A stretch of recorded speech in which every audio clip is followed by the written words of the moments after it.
Tanzanians have some cherry economic news today as the Monetary Policy Committee of the Bank of Tanzania says the economy would grow by nearly 6% this year.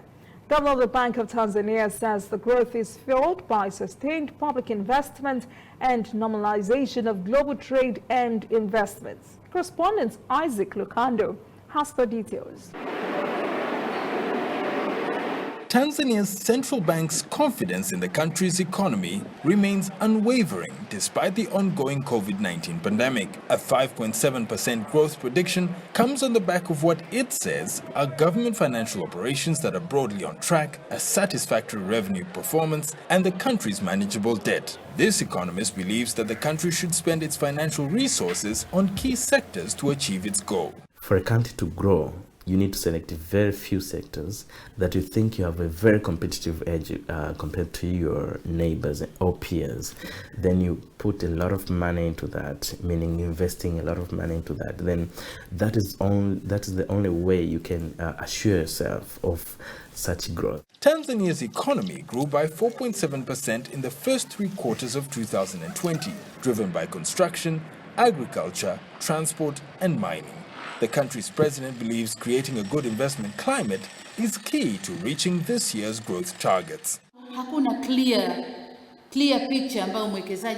Investors have branded us as unpredictable. You tell someone to come to Tanzania and they say those people are unpredictable. They tell you to invest. Once you do so, they will come with all these other things. So I kindly ask and I direct you to work on this and fix it.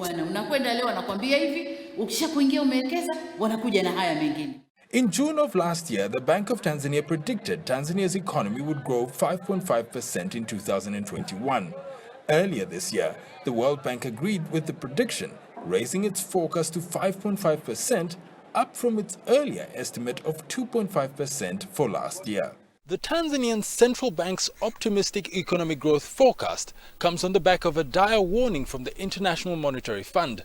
The fund warns that sub-Saharan Africa is set to record the world's slowest regional economic growth at 3.4% as it struggles to recover from a coronavirus-triggered slump. Meanwhile, Tanzania has set for itself ambitious tax collection targets of around $860 million, up from an average of $560 million a month.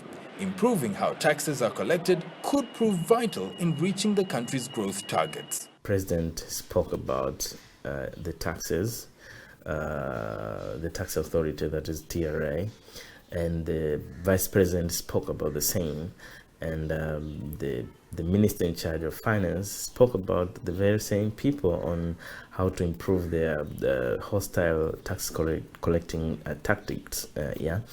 But I can see a growth of more than 5.7 if and only if whatever that they're saying is put in writing, meaning it has to be enacted. The World Bank warns that Tanzania's economic success is still dependent on the worldwide rollout of coronavirus vaccines. With the COVID-19 committee now in place, how Tanzania handles COVID-19 going forward may be equally crucial to the country reaching its economic goals.